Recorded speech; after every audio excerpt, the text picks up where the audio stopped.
Hello बच्चों, चलिए आज क्लास को थोड़ा इंटरेस्टिंग बनाते हैं। एक धमाकेदार टॉपिक पढ़ लेते हैं। Michaelis Menten equation, BSc 5th semester chemistry का एक मोस्ट इंपॉर्टेंट टॉपिक है, तो छोड़ना बिल्कुल नहीं है। जिस तरह सूरज पूरब से निकलता है उसी तरह हर साल ये टॉपिक पेपर में रखा हुआ मिलता है। यूनिट सेकेंड है कैटालिसिस और पेपर सेकेंड का नाम तो आपको याद आई, rearrangement and chemistry of group elements. चलिए फिर मैं स्टार्ट करवा देता हूँ एक most important topic, Michaelis Menten equation. Okay sir, okay डाल दो आप लोग भी हेडिंग, डाल दो आप लोग भी हेडिंग माइकलिस। ठीक है सर, डाल दिया, लो छोड़ो मत, माइकलिस। ठीक है, Michaelis Menten, okay okay okay okay, Michaelis Menten equation. भाई इस इक्वेशन में ऐसा क्या है जो ये इक्वेशन हर साल एग्जाम पेपर में पूछी जाती है? ठीक है, इस इक्वेशन में बहुत कुछ है। इस इक्वेशन में सबस्ट्रेट होता है, एंजाइम होता है। तो एक लाइन जो कि 100 रुपये की है, ध्यान देना। ठीक है, यानी कि यह इक्वेशन, ठीक है, यह इक्वेशन एंजाइम काइनेटिक्स की व्याख्या करता है। ओहो सर, ये लाइन समझ में ना आई। यह इक्वेशन एंजाइम काइनेटिक्स की व्याख्या करता है, मतलब ये इक्वेशन यह बताती है कि एंजाइम रिएक्शन की दर को कैसे बढ़ाता है। ये एंजाइम जो होता है वो रिएक्शन की गतिज दर को कैसे बढ़ाता है, ये इक्वेशन आपको ये बताती है। तो सबसे पहली लाइन मैं लिख दूं ताकि आप लोगों को समझ में आ जाए। क्या लाइन लिखनी है मुझे? यानी कि यह इक्वेशन ऐसे समझ में ना आने वाली, ये लिख के समझ में आने वाली है। यह इक्वेशन, ठीक है, यह इक्वेशन, ओके सर, यह इक्वेशन एंजाइम की, ध्यान देना बेटा, यह इक्वेशन एंजाइम, ठीक है, यह इक्वेशन एंजाइम काइनेटिक, लाइन पे ध्यान देना, काइनेटिक्स की व्याख्या करती है, कि व्याख्या करती है। अब बताओ, व्याख्या करती है, क्या डिफिकल्ट है? कोई पॉइंट डिफिकल्ट है? सर कोई पॉइंट डिफिकल्ट नहीं होता, सोचने की बात है। यह इक्वेशन एंजाइम काइनेटिक्स की व्याख्या करती है। ओके सर, नेक्स्ट लाइन जो बोली थी ना आपने, वो लाइन बहुत अच्छी लगी है। यह इक्वेशन बताती है कि कैसे एंजाइम रिएक्शन की गतिज दर को बढ़ाता है। भाई बहुत इंपॉर्टेंट लाइन है, बहुत बहुत इंपॉर्टेंट लाइन है। इस लाइन से ये प्रूफ हो जाता है या ये समझ में आ जाता है कि ये इक्वेशन करना क्या चाहती है रियल में। ठीक है, चलिए नेक्स्ट पॉइंट है हमारा, यानी कि आप लिख सकते हो कि यह equation, okay sir, okay okay okay okay, यह इक्वेशन, ठीक है, यह इक्वेशन, ठीक है, यह इक्वेशन बताती है कि, यह इक्वेशन बताती है कि कैसे, ध्यान देना बेटा ठीक से, कैसे एंजाइम जो होता है ना, एंजाइम, ठीक है, कैसे एंजाइम रिएक्शन की, ओके सर ध्यान दो बेटा, रिएक्शन की, ठीक है, गतिज दर को बढ़ाता है, गतिज दर को बढ़ाता है, गतिज दर को बढ़ाता है। कैसे एंजाइम रिएक्शन की गतिज दर को बढ़ाता है। अच्छा मुझे ये बात बताओ, ऐसी कौन सी रिएक्शन है जिनमें एंजाइम उत्प्रेरक का काम करता है? अरे बहुत सारी रिएक्शन है, बहुत सारी रिएक्शन है। आपने स्टार्च से एथिल अल्कोहल बनाया, आपने दूध से दही बनाया, ठीक है, आपने गन्ने के रस से एथिल अल्कोहल बनाया। क्या यहाँ पर एंजाइम काम नहीं करते? एंजाइम काम करते हैं, अभिक्रिया का वेग बढ़ा देते हैं। ठीक है, तो ध्यान देना, ये इक्वेशन बताती है कि कैसे एंजाइम रिएक्शन की गतिज दर को बढ़ाता है। ठीक है, समझ में आया? आ गया।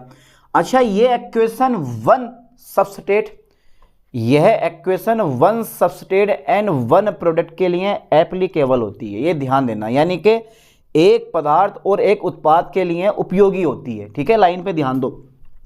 यह इक्वेशन जो होती है ना, लाइन पे फोकस करना ठीक से, यह इक्वेशन जो होती है वो वन सबस्ट्रेट, वन सबस्ट्रेट, यह इक्वेशन वन सबस्ट्रेट तथा one product, one product, okay sir, okay, one product के लिए एप्लीकेबल होती है। ठीक है, के लिए एप्लीकेबल होती है, एप्लीकेशन एप्लीकेबल होती है, एप्लीकेबल होती है। ठीक है बेटा, ये एप्लीकेबल होती है। ठीक है, ये वन सबस्ट्रेट तथा वन प्रोडक्ट के लिए एप्लीकेबल होती है। तो तीनों पॉइंट अच्छे से कवर करो। ये इक्वेशन एंजाइम काइनेटिक्स की व्याख्या करती है, ये इक्वेशन बताती है कि कैसे एंजाइम रिएक्शन की गतिज दर को बढ़ाता, ठीक है, वन प्रोडक्ट और वन सबस्ट्रेट के लिए ये इक्वेशन लागू होती है, यानी कि अधिक उपयोगी होती है। ठीक है, चलिए अब इसका ना एक डेरिवेशन प्रूफ कर लेते हैं, तो ज़्यादा नहीं, बस छोटा छोटा पढ़ के चलो आराम से। ठीक है, एक शॉर्ट क्वेश्चन या लॉन्ग क्वेश्चन में पूछ सकता है, वैसे शॉर्ट क्वेश्चन में पूछता है, लॉन्ग आ जाए वो आपकी किस्मत रही, लॉन्ग आ जाए भाई वो आपकी किस्मत रही, और मैं तो यही कहूँगा कि लॉन्ग में फंस जाए तो बेटर है, लेकिन ज़्यादा शॉर्ट में पूछता है, इतना बड़ा है नहीं ये। तो ध्यान देना, डेरिवेशन में एंजाइम सबस्ट्रेट के साथ क्रिया करता है। ठीक है, एंजाइम सबस्ट्रेट के साथ क्रिया करता है, वो भी निम्न प्रकार। जरा लाइन पे ध्यान देना, जरा ध्यान से फोकस करना। एंजाइम जो होता है ना, एंजाइम ये जो हमारा एंजाइम है, एंजाइम सबस्ट्रेट मतलब पदार्थ, सबस्ट्रेट। ठीक है, एंजाइम सबस्ट्रेट के साथ क्या करता है बेटा, एंजाइम सबस्ट्रेट के साथ क्रिया करता है, एंजाइम सबस्ट्रेट के साथ क्रिया करता है, एंजाइम सबस्ट्रेट के साथ क्रिया करता है, एंजाइम सबस्ट्रेट के साथ। ठीक है, निम्न प्रकार क्रिया करता है, यहाँ लिख लो निम्न प्रकार। ठीक है, एंजाइम सबस्ट्रेट के साथ निम्न प्रकार क्रिया करता। तो लाइन पे ध्यान देना, ये रहा एंजाइम, ये रहा सबस्ट्रेट, और सिंबल ऑफ रिवर्सिबल, और क्या बना हमारा, प्रोडक्ट बना हमारा ES। ठीक है, इसको हटा दो, क्या बना बेटा, प्रोडक्ट ES बना, चेंज टू, फिर ये चेंज होगा तुम्हारे पास काइम में, एंजाइम अलग हो जाएगा और प्रोडक्ट हमारा ये बन के तैयार हो गया। ठीक है, तो आप इसके नीचे लिख सकते हो E से एंजाइम, S से सबस्ट्रेट, और ये बना एक्टिवेटेड कॉम्प्लेक्स। ठीक है, एक्टिवेटेड कॉम्प्लेक्स। ठीक है, ये बेटा एक्टिवेटेड कॉम्प्लेक्स होता है, लाइन पे फोकस करो। ठीक है, ई से एंजाइम, एस से सबस्ट्रेट, ये एक्टिवेटेड कॉम्प्लेक्स बना, बहुत कम समय के लिए बनता है और तुरंत टूटकर एंजाइम अलग हो जाता है और प्रोडक्ट दे देता। यार ये थ्योरी आपने लॉक एंड की थ्योरी पढ़ी है ना, अरे यार एंजाइम कैटालाइसिस की लॉक एंड की थ्योरी आती है, बस वही रिएक्शन मैंने उठाई है, एंजाइम प्लस सबस्ट्रेट। ठीक है, एंजाइम जब सबस्ट्रेट के साथ जुड़ेगा तो क्या बनाता है, एक्टिवेटेड कॉम्प्लेक्स बनाता है, जो अस्थायी होता है और तुरंत अपघटित होकर एंजाइम अलग हो जाता है और प्रोडक्ट बाहर निकल जाता है। समझ में आता है? अब बात सर समझ में तो आ गई है, लेकिन यहां से करना क्या है, बढ़ना क्या है आगे को? अरे बढ़ेंगे, सब्र रखो, हर रोज मिलेंगे, सब्र रखो। देखो ये जो K1 होगा ना हमारा, K1 ये है यानी कि rate constant of ES formation, यानी कि फॉरवर्ड अभिक्रिया का वेग मान लो, K1 फॉरवर्ड अभिक्रिया का वेग, और जो K-1 है ना, ये K-1 ये बैकवर्ड अभिक्रिया का वेग, क्योंकि यार ये सिंबल ऑफ रिवर्सिबल है ना, अभिक्रिया आगे की ओर भी हो रही है और अभिक्रिया पीछे की ओर भी हो रही है। तो K1 जो है वो है E प्लस S मिलकर ES बनाते हैं, और जो K-1 है वो ES टूटकर E प्लस S बनाता है। समझ गए? यानी कि अग्र अभिक्रिया यानी कि फॉरवर्ड अभिक्रिया का वेग, यानी कि फॉरवर्ड अभिक्रिया का रेट कांस्टेंट K1 है और बैकवर्ड अभिक्रिया का रेट कांस्टेंट K-1 है। अब क्योंकि ES E प्लस P में भी ब्रेक डाउन हो रहा है, तो उसका भी रेट कांस्टेंट आगा वो कितना तुम्हारे पास K2 है। ठीक है, तो यानी कि ES जो है वो E प्लस P में भी ब्रेक डाउन हो रहा, तो इसका भी रेट कांस्टेंट कितना है हमारा, K2 हो गया। ठीक है, चलिए अब जरा ध्यान देना, मैं निकाल रहा हूं टोटल, यानी कि अभिक्रिया का कुल वेग निकाल दो, अभिक्रिया का कुल वेग निकाल लो। ठीक है सर, मैं निकाल रहा हूं, यहीं पे निकाल दूं, नहीं यहाँ पे जगह नहीं बची है, यहाँ निकालते हैं अभिक्रिया का कुल वेग। फोकस करो ठीक से, अभिक्रिया का कुल वेग। ओके सर, अभिक्रिया का कुल वेग कितना आएगा? ठीक है, अभिक्रिया का कुल वेग जब मैं निकालूंगा ना, तो ये मेरे पास आएगा भी नोट, कर दो बेटे भिन्नोट, इसे भिन्नोट कर दो, भी नोट बराबर हमारा कुल वेग आ जाएगा, भी नोट बराबर कितना आएगा, K2। ठीक है, और वो आएगा हमारा ES। ठीक है, नहीं ये आएगा K2 ES, ये हमारा अभिक्रिया का कुल वेग है। इक्वेशन नंबर हमारी कौन सी हो जाएगी, फर्स्ट हो जाएगी, V2 बराबर K2 ES। ये क्या है, ये अभिक्रिया का कुल वेग हो गया। अब मैं आगे बढ़ाता हूं कहानी थोड़ी सी अभिक्रिया के कुल वेग के बाद। अब आप ना यहां पर एक इक्वेशन लिख सकते हो, अभी ध्यान देना जरा बोर्ड पे, बाद में डिस्कस करेंगे, अभी उतारना मत, इसको स्क्रीनशॉट मत लेना इसका। अभिक्रिया का कुल वेग हमारा इतना आ गया। ठीक है, अब इसके बाद में जो है ना, अभिक्रिया का कुल वेग हमारा इतना आ गया। अच्छा E टोटल निकालो, जो एंजाइम टोटल है ना वो कितना आ जाएगा, ET निकालो। ET मतलब E टोटल कितना आएगा, E टोटल जो आएगा, देखो एक तो फ्री एंजाइम है और एक एंजाइम जो है ES के साथ मिला हुआ, मतलब E टोटल जो है वो ये प्लस ये के योग के बराबर होगा। यानी कि इसको आप लिख सकते हो ES में भी एंजाइम है प्लस के E फ्री एंजाइम है। ठीक है, E फ्री, तो ये जो टोटल है ना वो ES प्लस E फ्री का आ गया। अगर आपको E फ्री एंजाइम का यहाँ से मान निकालना है, अगर आपको ई फ्री एंजाइम का यहाँ से मान निकालना है तो आपको ईटी में से क्या करना पड़ेगा, ये ईएस घटाना पड़ेगा। आगे चल के मैं इसको बड़े कोष्टक में बंद करूंगा, ध्यान देना, पर अभी नहीं कर रहा हूं, कोई दिक्कत नहीं है, क्योंकि rate of reaction ES ET पे भी डिपेंड करेगी। तो ये क्वेश्चन नंबर कौन सी हो गई हमारी, सेकंड हो गई। ठीक है, ये लाइन पे ध्यान देना। ई टोटल जो है ना वो किसके बराबर होगा, इस ईएस के बराबर होगा प्लस इन दोनों के योग के बराबर होगा, ईएस प्लस ई, क्योंकि यहाँ भी ई होगा और यहाँ भी क्या तुम्हारे पास ईएस है इसमें भी। तो जो टोटल एंजाइम निकालोगे ना, टोटल एंजाइम वो हमारा कितना आएगा, ईटी बराबर ईएस प्लस के ई के बराबर आएगा। ठीक है, तो जब मैंने इसको प्लस वाले फ्री निकालना है मुझे, तो प्लस वाले को मैं इधर लेके काय में आ जाएगा, माइनस में आ जाएगा। इक्वेशन नंबर सेकंड हो गई हमारी। हाँ, एक चीज और जो मैं बताने वाला हूं आपको, यहां पर लिख दो, आ जाएगा, आ जाएगा, हो जाएगा। देखो मेहनत करने से सब हो जाता है। जहां K1 जो है ना, जहां K1 जो है, लिख दो आप, जहां K1 वो है रेट कोस्टेंट या वेलोसिटी कोस्टेंट, रेट कोस्टेंट। ठीक है, लाइन पे ध्यान देना, रेट कोस्टेंट फॉर, ठीक है, ES formation, ES formation, line पे ध्यान दो, ES formation, rate constant for ES formation. ठीक है, यानी कि ईएस फॉर्मेशन, क्योंकि या आप लिख सकते हो रेट कोस्टेंट फॉर, ठीक है, फॉरवर्ड रिएक्शन, ऐसे लिख सकते हो, बनना ईएस जब बन रहा ना हमारा, तो उसका जो रेट कोस्टेंट है वो कितना है, K1 है। यानी कि ईएस फॉर्मेशन के लिए रेट कोस्टेंट कितना है हमारा, K1 है। अच्छा, यहाँ पर आ जाएगा, आ जाएगा, दिखाई दे रहा है, हाँ मैं दिखाई दे रहा हूँ। रेट कोस्टेंट फॉर जो ये K-1 है वो है तुम्हारे पास ईएस ब्रेकडाउन, ईएस ब्रेकडाउन। ठीक है बेटा, ब्रेकडाउन, BREAK ब्रेकडाउन। ठीक है यार, मुश्किल लग रहा है ये, आए दिख रहा हो आप लोगों को, दिख रहा है ना, पक्का नहीं दिखाई दे रहा ना, अरे यार चलो मैं एक मिनट में इसको इरेज करके थोड़ा सा ऊपर लिख दूँ, और शायद नहीं दिख रहा हो आप लोगों को। यानी कि ES, ठीक है, ब्रेकडाउन लिख लो, ब्रेकडाउन, BREAK ब्रेक और डाउन। ठीक है, ये आ गया हमारा। ठीक है, तो जहां K1 जो है वो rate constant for ES formation है, और जो K-1 है वो rate constant for ES breakdown है। ठीक है, समझ में आया। ऐसी K2 भी क्या है, K2 भी क्या है, rate constant for ES breakdown. ठीक है, समझ गए, क्योंकि ईएस जो है वो बैकवर्ड भी टूट रहा है और फॉरवर्ड भी टूट रहा है। अरे सिंपल सी बात है, इसको समझना बड़ा इजी है, कोई ज़्यादा डिफिकल्ट पॉइंट नहीं है। ठीक है, तो K1 समझ गए rate constant for ES formation, और K-1 समझ गए rate constant for ES breakdown. ठीक है, चलिए अब आगे बढ़ाता हूँ, आगे बढ़ाता हूँ, ये लिख लो इसके नीचे, तभी तो मैंने बोला अब इसका स्क्रीनशॉट ले लेना, कोई दिक्कत नहीं है। अब आगे बढ़ाते हैं कहानी। अब देखो 8 एक्विलिब्रियम, 8 एक्विलिब्रियम तुम्हें पता होना चाहिए। एक्विलिब्रियम में क्या होता है कि एक्विलिब्रियम में क्या होता है, रेट ऑफ रिएक्शन, यानी कि rate of reaction for ES formation equal to rate of reaction for ES breakdown. ये दोनों के बेग क्या होंगे, आपस में बराबर होंगे।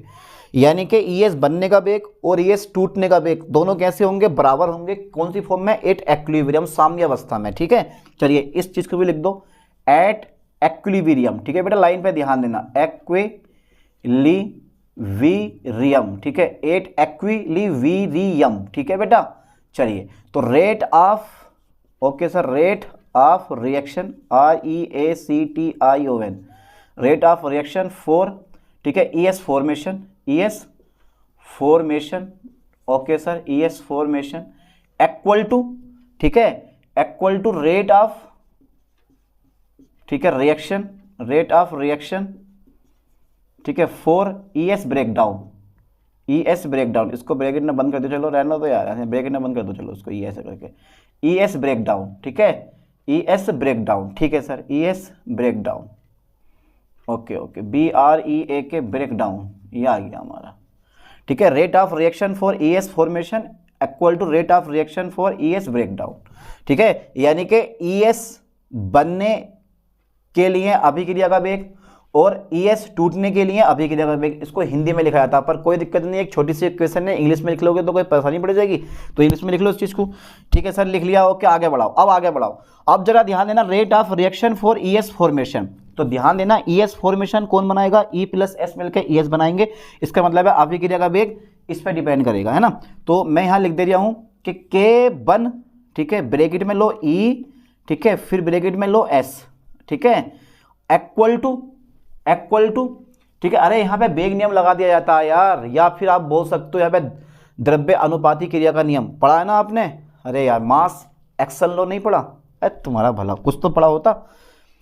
K1 E प्लस एस, ये आ गया हमारे इतना, ठीक है। अब आगे देखते हैं। अब देखो फॉरवर्ड में है, अब ध्यान देना, क्योंकि जो ई एस है वो एक तो तुम्हारे पास पीछे की ओर टूट रहा है और एक तुम्हारे पास ये आगे की ओर टूट रहा है ना, तो ये K-1 और K2 ये दोनों कैसे हो जाएंगे, बराबर हो जाएंगे, हमारे प्लस कर देंगे -K1 प्लस के K2, ठीक है। और ये आ जाएगा हमारा कितना बेटा, ई एस, फोकस करें लाइन पे ठीक से, ये आ गया हमारा ई एस, है ना, इतना आ गया। अब जो तुम्हें समझ में आया ये K-1 प्लस K2 क्यों हुआ, क्योंकि ई एस ब्रेक डाउन हो रहा है इधर को भी और इधर को भी, इसलिए K-1 प्लस K2 मैंने कर दिया, ओके। अच्छा, ये गुणा वाला इधर भाग में आएगा और इधर गुणा वाला भाग में आ जाएगा।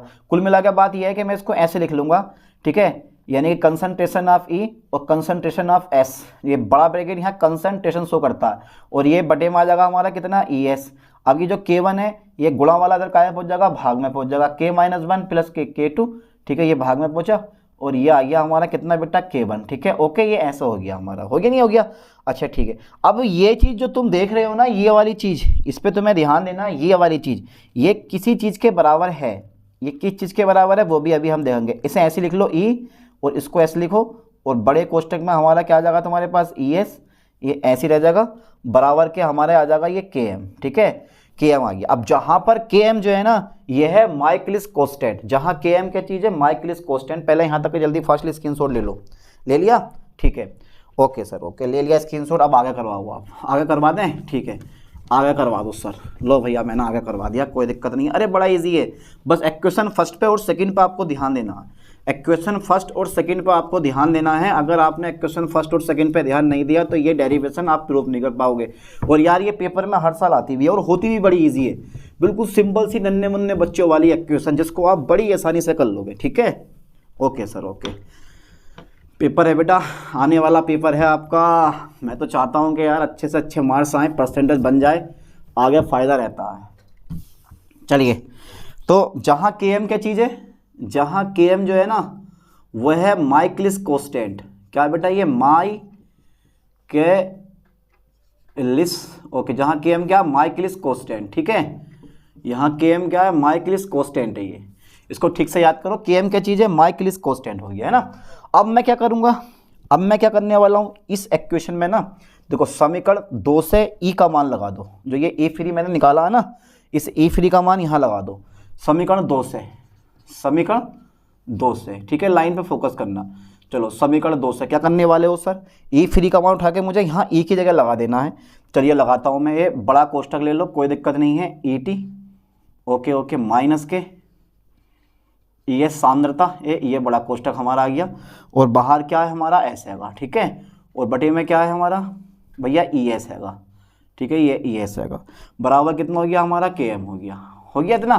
के एम क्या है, माइकलिस कांस्टेंट हो गया, जो कि K-1 plus K2 upon K1 के बराबर होगा। ओके, समझ में आई यहाँ तक कहानी, बिल्कुल सिंपल सी कहानी। अब ये भाग वाला गुणा में लेके जाओ, ठीक है, और इसके अंदर मल्टीप्लाई करो, ये ऐसे करके कर दे अंदर मल्टीप्लाई, अरे यार मल्टीप्लाई करें, नहीं कर रहे, तो ये भाग वाला गुणा में, गुणा वाला भाग में।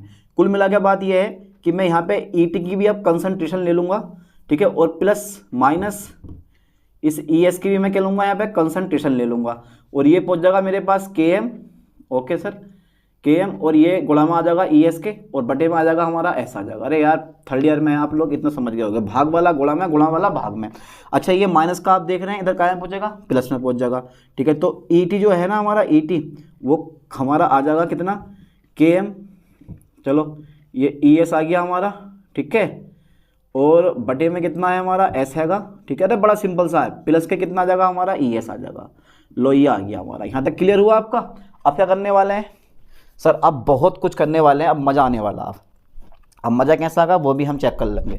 देखो बेटा लाइन पे फोकस करना, ठीक से देखना, ये इसकी गुणा करो इससे और बटे में ऐसे लिख लो, इससे ई टी को ऐसे रहने दो, इस ई टी को ना ऐसे रहने दो, कोई एक टोटल एंजाइम को ऐसे रहने दो, ठीक है। तो ये आ जाएगा हमारा के एम, ओके सर, ये हो जाएगा हमारा E S, okay sir, plus के ई एस, ठीक है, और बट गुणा में क्या हो जाएगा हमारा, एस हो जाएगा, है ना, बटे में कितना आ जाएगा हमारा, एस आ जाएगा। भिन्न हल कर दी मैंने, ये भिन्न एक लगा के भिन्न हल कर दो। अब यहाँ से ई एस क्या कर लोगे, कॉमन ले लोगे, ठीक है। एक स्टेप बचा दूँ, कह दो बचा दो, एक बार जोर से बोल दो सर बचा दो, बचा दूँ, बचा दो। तो ये जो ई एस है ना, ये कॉमन आके, ये कॉमन आएगा, इधर भाग में आ जाएगा तुरंत, एक स्टेप बच गया हमारा, ठीक है। तो यहाँ बचेगा सिर्फ के एम प्लस के एस। समझ में आई बात? अरे यार सर ये तो कोई समझने वाली चीज़ है। तो मैंने ई एस यहाँ से कॉमन लिया है और के एम प्लस एस ऐसे रह गया, गुणा वाला तुरंत भाग में उठा लाया हूँ। अब इसको उल्टा कर दो। उल्टे का मतलब ये कि ये ऊपर पहुँच जाएगा ऐसा करके, चलो ये यहाँ आ जाएगा, हाँ आ जाएगा एक स्टेप उल्टा कर दो इसको। तो ये आ गया हमारा ई एस आ गया सर, वेरी गुड बहुत बढ़िया। अपोन में कितना आ जाएगा हमारा ई टी आ जाएगा, वेरी गुड सर। ये हो जाएगा सर हमारा एस, ठीक है सर। फिर मेरे पास K M, okay okay okay okay okay. फिर मेरे पास क्या आ जाएगा, एस आ जाएगा। इतना आ गया। अब ये भाग वाला कहाँ पहुंच जाएगा हमारा, गुणा में पहुंच जाएगा। तो मैंने उल्टा कर दिया। उल्टे का मतलब समझते हो, दोनों पक्ष उल्टे होते हैं। अच्छा ये ध्यान देना, अभी इस इक्वेशन एज कर दूं मैं इसको, ठीक है। अब इस इक्वेशन सेकेंड का तो हमारा इसमें कोई काम बचा नहीं है, ठीक है। और इक्वेशन बाकी चीज़ का भी हमारे पास कोई काम नहीं बचा, ठीक है। तो ये ध्यान देना, ये इक्वेशन फर्स्ट मैंने लिखी रहने दी है, पर इसको अभी आपको लिखना नहीं है, यहाँ पर आपको ये लिखना नहीं है, ये अलग से है, ठीक है। इसके बाद जो है ना कहानी देखो ये आती है, ये भाग वाला गुणा में ले जाओ तो ये आ जाएगा हमारा कितना बेटा, ई एस, ठीक है। ब्रैकेट बंद करो, कौन सांद्रता होती है ये ई टी, ई टोटल, ठीक है, ई टोटल। फिर हमारा कितना आ जाएगा बेटा, एस आ जाएगा, आ गया सर। फिर बटे में कितना आ जाएगा हमारा, के एम प्लस एस आ जाएगा, यानी कि माइकलिस कोस्टेन आ गया हमारा, और एस ऐसे रह जाएगा, ठीक है। आ गया इतना कंप्लीट, राइट। अब समीकरण 2 चेक करो, समीकरण 1 चेक करो। ये जो गुणा वाला तुम देख रहे हो ना K2, वो इधर काय में आएगा, भाग में आ जाएगा। तो ये V नोट अपॉन K2 हो जाएगा, है ना, V नोट अपॉन K2। अगर मुझे ES का मान निकालना है समीकरण 1 से, तो ये गुणा वाला काय में आ जाएगा, भाग में, तो V नोट अपॉन K2। इसकी जगह आप V नोट अपॉन K2 रख सकते हो समीकरण 1 से। लाइन पे फोकस करना ठीक से, समीकरण 1 से, ठीक है। समीकरण 1 से तो ये आ जाएगा हमारा कितना बेटा, ये आ जाएगा हमारा V नोट वटा, ठीक है, K2। Okay M right, okay sir, right right. अरे हाय हाय क्या बना है K2, क्या शानदार बना है K2। तो ये ऐसे का ऐसे रह जाएगा हमारा ई टी प्लस के एस, ठीक है। और अपोन में कितना आ जाएगा हमारा, के एम, ओके सर, प्लस के एस, ठीक है। अब ये जो तुम देख रहे हो ना भाग वाला था, गुणा में पहुंच जाएगा।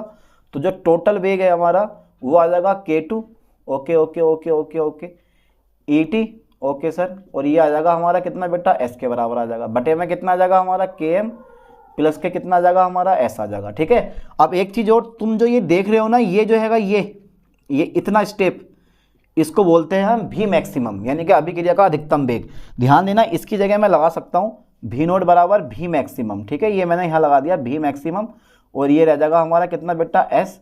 और अपोन में कितना आ गया, ये के एम प्लस के एस, ठीक है। जहाँ आपको पता होना चाहिए, यानी कि चूंकि आपको पता होना चाहिए कि जब भी मैक्सिमम है वो किसके बराबर है, यहाँ पर K2 और ET के बराबर है, ठीक है। ये ET के बराबर है। इसका मतलब है जहाँ भी मैक्सिमम को आप लिख सकते हो, भी मैक्सिमम क्या है, अभिक्रिया का अधिकतम वेग, यानी कि मैक्सिमम मैक्सिमम मैक्सी मैक्सिमम, ठीक है, maximum velocity of reaction, REACTION of reaction, ठीक है, ये आ गया। और दिस इज ए कॉल्ड, यानी कि it is a Michaelis Menten equation, ठीक है। इसी को हम क्या बोलते हैं, माइकलिस मेंटेन इक्वेशन। समझ में आई? यही क्या है, हमारी माइकलिस मेंटेन इक्वेशन है। भी नोट जो है ना वो अभिक्रिया का कुल वेग है, और जो भी मैक्सिमम है वो है अभिक्रिया का अधिकतम वेग। समझ गए चीज को, ठीक है। और के एम माइकलिस कांस्टेंट, S4 जो है कंसंट्रेशन ऑफ सब्सटेट, यानी कि पदार्थ की सांद्रता। शॉर्ट में, वेरी शॉर्ट में खाली माइकलिस मेंटेन इक्वेशन लिखने आ सकती है, पर घबराना नहीं है, बिल्कुल इजी टॉपिक है, ठीक है। तो इसे हम क्या बोलते हैं, इसे हम क्या बोल दिया हमने, इसे माइकलिस, ओके सर, इसे माइकलिस मेंटेन इक्वेशन कहते हैं, इसे माइकलिस मेंटेन इक्वेशन कहते हैं। एम राइट, ओके सर, इसे माइकलिस मेंटेन इक्वेशन कहते हैं। बहुत ही इंपॉर्टेंट टॉपिक है, इसे माइकलिस मेंटेन इक्वेशन कहते हैं। अच्छा, यहाँ से मुझे अगर के एम का परिभाषा निकालनी है, के एम क्या है, माइकलिस कांस्टेंट, और माइकलिस कांस्टेंट की अगर मुझे परिभाषा निकालनी है तो मैं कैसे निकालूंगा, जल्दी पहले यहाँ तक का स्क्रीनशॉट ले लो, पक्का, ठीक है, ले लिया स्क्रीनशॉट। हट जाओ सर, बिल्कुल आज इसे करने दो मुझे, आज नहीं छोड़ूंगी मैं इसे, अभी नहीं छोड़ूंगा मैं आज इसे। ओके, चलिए नेक्स्ट देखते हैं भाई इस चीज़ को। चलिए अब आगे देख लेते हैं, थोड़ा सा और रह गया, बस थोड़ा सा और, ठीक है, थोड़ा सा और, मतलब बस परिभाषा निकाल ली है माइकलिस कांस्टेंट की, क्योंकि यार मैं नहीं चाहता कि तुम्हारे नंबर किसी वजह से कटे, मैं चाहता हूँ कि तुम्हारे नंबर मैक्सिमम आए, ताकि कहीं भी कोई नंबर ना कटे। समझ में आई बात? आ गई सर, आ गई। चलो पढ़ाते हैं फिर next point. Okay sir, Michaelis Menten equation is a very very important topic. Okay, अब देखो यदि इफ यदि यानी कि वैन जब, चलो मैंने वैन लिख दिया कोई दिक्कत नहीं है, अगर भी मैक्सिमम, ठीक है, भी मैक्सिमम कितना हो बेटा, नहीं हाँ, भी मैक्सिमम अपॉन 2 भी नोट, फोकस करें, यानी कि अभिक्रिया का कुल वेग अभिक्रिया के अधिकतम वेग का आधा हो तो क्या होगा, वैन v बराबर v मैक्सिमम अपॉन 2, ठीक है, देन तब THN देन ये जो तुम देख रहे हो ना v नोट, इसकी जगह क्या लगा दोगे आप, v मैक्सिमम अपॉन 2, ठीक है, ये v नोट की जगह v मैक्सिमम अपॉन 2 लगा दोगे। यहाँ पर जो है v मैक्सिमम हमारा है ही और s है ही हमारा यहाँ पे, और कितना है बेटा km प्लस के s है ही हमारा यहाँ पे, ठीक है।